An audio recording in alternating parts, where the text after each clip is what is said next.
All right, welcome back to King Culture. This looks a little bit different if you're watching the video version of this podcast, and there is a reason for that. If you're new to this, normally I'm recording with my brother, Greg. Everything's fine, but we have decided to switch things up with the podcast a little bit. So he will only be recording. We will only be recording full-length podcast episodes on a bi-weekly basis, so every other week. That being said, I felt like I wanted/needed to, I don't really know, I just had a feeling that I wanted to use his off weeks as an opportunity to jump in here and just give a short message. Excuse me. Just to give a short message of whatever is on my heart and mind for the week. So yeah, that's pretty much the quick update. So these are going to be very, very, very short videos. Absolute max would be like 30 minutes long. I don't even know if I would last that long though, as you know, basically just whatever comes out, whatever happens. And I'm going to try to keep editing minimal. So with that said, I'm going to get into this week's quick little message from me. Hi. I'm Nate, by the way. I don't know if I established that, but so this week has been stirring around in my mind the word distractions. Distractions obviously are things that pull your focus away from something, specifically something important. That is not the Merriam-Webster dictionary definition of distractions, but it's essentially the point of what a distraction is. There's something important that you are focusing on. A distraction pulls your mind, pulls your focus from that thing. So I think we all face distractions on a daily, probably even more frequent than that basis. I'm always dealing with distractions in some way, but I think the thing that is most detrimental to our life are the distractions that we allow spiritually. So the very first example of this, biblical example of this, there's plenty of biblical examples on distractions and different forms of distractions, but I think the most clear-cut example would be the famous story of Peter walking on water with Jesus. In fact, I have it right here open in my Bible. So I guess I'll just go ahead and read that. Matthew chapter 14. Got to find where it started. Yeah, okay. Verse 25. Now in the fourth watch of the night, Jesus went to them walking on the sea.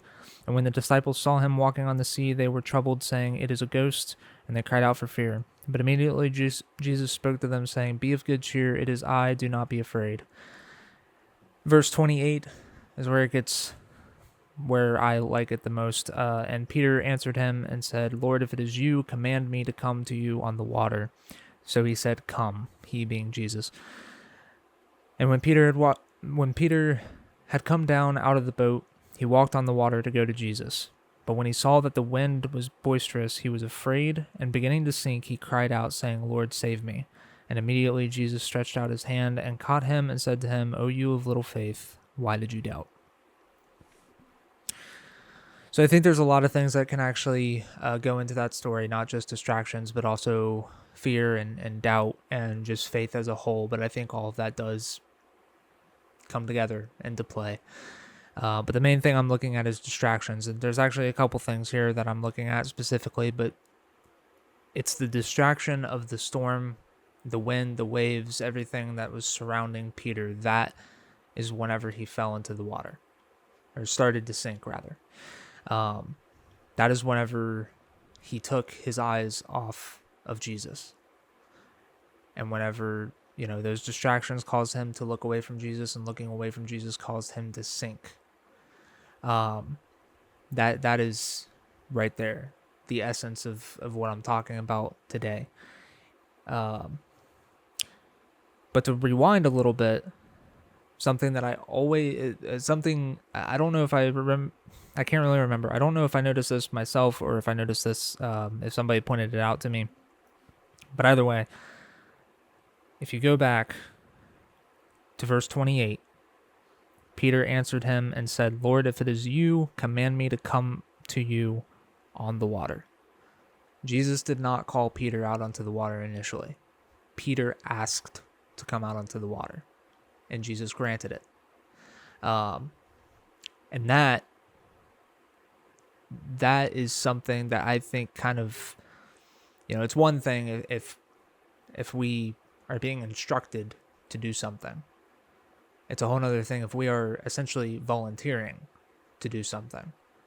And then once that volunteer or that request is granted, then we step out into the unknown. We step out to do, in this case, what is thought to be impossible. And as that as that request has been granted, then we allow our surroundings to take our eyes off of Jesus. And things start going wrong. I mean, it doesn't matter if you request it or not. If you take your eyes off of Jesus, things go wrong. That's just the simple fact of the matter. But what hits me the most is whenever, for instance, when you pray for God's will in your life, whatever the situation may be, you pray for God's will because we as humans are imperfect and we are easily distracted. We are easily scared. We are easily a lot of things other than the things that are important, which are easily trusting and faithful. After, because the other thing is we ask for his will to be done, and we don't always understand what that's going to look like or feel like. We have one thing in our mind, and that's what we're wanting. Hey, do your will as long as it's this. But then whenever we ask, even if we genuinely ask, not knowing what we're getting ourselves into, when we enter that valley, that's whenever things can get interesting because we're in unknown territory. And that's whenever it's most important to keep our eyes on Jesus. But as human beings, we oftentimes fail. And then we start to sink. And on top of sinking, another thing, and this just hit me, to be honest, is Jesus didn't reach his hand out. He did, but he did not reach his hand out immediately as Peter was sinking. Peter realized he was sinking. And as he cried out for help. And that's whenever Jesus immediately, even in I don't know if this is in every Bible, but in my Bible, immediately the letters are spread out, emphasizing it. Jesus stretched out his hand and caught him. So even then, it's a little bit of a learning experience. I see that as, okay, Jesus obviously saw him sinking, but he didn't swoop in and save the day immediately. He allowed Peter to, now this is me seeing this from my own perspective, my own interpretation.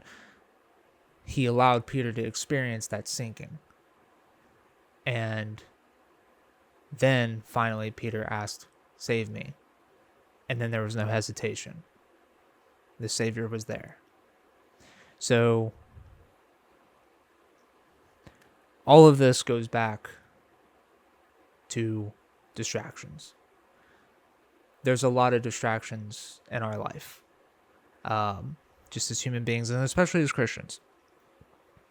You decide to be a Christian, whenever you decide to walk this walk, run this race, however you want to put it into words, there's going to be a lot of things happen, that people don't really consider, and I feel like not many people really talk about either. Being a Christian is, and this isn't completely untrue. Well, I mean, it's completely true, but everybody focuses on the joy of being a Christian. You're at peace. You see the positive side of things more often. Jesus has you, and you know how it ends. That's all true, and that should bring us peace. That should bring us comfort. But the thing that people often fail to realize is that We don't just get to sit on the mountaintops and enjoy the view. Christians are constantly put through the valleys. And if you've been a Christian for any amount of time, you completely understand that. But that is something to remember. But the thing with the valleys and that with that comes the distractions. For instance, I'm pretty sure I forget what the list of, what is it, the temptations, lust of the flesh, lust of the eyes, and there's a third one, and I cannot remember what it is. Desires of the world, maybe? I'm not entirely sure. Don't quote me on that. That falls into distractions as well. We have lust in our hearts for multiple different things. We have desires as humans that do not align with God's will, or even His word, what's allowed and what we're supposed to search after. But those are all things that you have to keep in check. Those are all things that if you do not keep those in check and you do not stay reading the Bible, stay in prayer, and keep everything Jesus centered, those things will tear you apart. They will bring you down. And for a time, you may think like, oh, well, this is great. Like, I'm pursuing this, or I'm getting this, and this is happening in my life. And, I'm not focusing on Jesus right now, but it's fine because I'm happy and I feel good in this moment. But as those things stir and fester, those things grow, and you allow it to continue, it may take a while. It may not. But those things are killing you inside and out. And you have to be careful with that. And a general rule of thumb is if it takes your eyes off Christ, get rid of it. If it distracts you from your walk with Jesus, get rid of it. Even though it may be so difficult to do that because you are letting go of something that you have wanted for a long time. You're letting go of something that you just think is absolutely amazing. There's nothing that could be better than this. Yeah, there is something that could be better than this, and it's your relationship with Christ. Plain and simple. And if it does not line up with Him, if it is pulling you away from Him, then that is your one and only sign that you need. You don't need a sign. It's right there. Get rid of it. Cut it off. It may hurt. It may take a while to get over that and to stop thinking about what you've lost, but you got to focus on what you've gained in the process. So yeah, that's pretty much my little message on distractions. And I think I had a little list that I wrote down, and it's something to keep in mind. And it goes back to Peter having his eyes on Jesus and focusing. If bad things happen, keep your eyes on Jesus. If good things happen, keep your eyes on Jesus. If you see potential in something, keep your eyes on Jesus. And I think potential is the most dangerous, because good and bad, while they can distract you, good things can distract you, bad things can distract you, for multiple reasons. Good and bad are a little more clear cut. It's the potential. When you see things that could go a certain way, that could happen, and you start to compromise for those things, that's whenever it's most important. And I think that relates back to the story of Peter as well. Nothing inherently bad or good was happening. Nothing clear cut was happening. He was just on the sea in the middle of a storm. Actually, does it actually specifically say? Yeah, because it said the tossed by the waves, for the wind was contrary. I'm assuming it was a storm. I don't know if it actually specifically says a storm, but I don't want to take too much time to reread it. The point is, nothing completely good or bad was happening in that situation. It was the potential. It was the idea, the fear in that situation, but also the potential and the idea of good can also take your eyes off of Christ. and that's when you need to keep your eyes on Jesus. And ultimately, remember, distractions are not something that we can afford as Christians. It's not worth it at all, no matter what it is. It is not worth it, especially in this day and age. Not to get sidetracked, but time feels short right about now.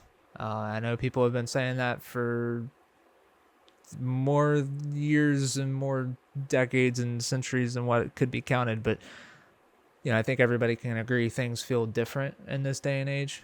But even aside from all that, even aside from his potential soon return, obviously he is returning, but when, we don't know. But even aside from all that, if I and my generation were to live out their full life and die before Jesus came back, it does not matter. Keep our eyes on Christ. That is everything that I have. Like I said, short message, coming in just under 20 minutes. The next episode for King Culture, the King Kulture Podcast, will be hopefully a normal episode with Greg by my side here. Don't know what we're talking about yet, but stay tuned for that. And again, on the off weeks, it will be, so those will be bi-weekly, and then off weeks, these, short little messages. But yeah, hope everybody enjoyed this. Look forward to seeing you guys again. If you want to follow us on social media, we're everywhere. I have a link tree in the description, so you can find everywhere to follow us, both the podcast and socials. So thank you for watching, and have a good day. Bye.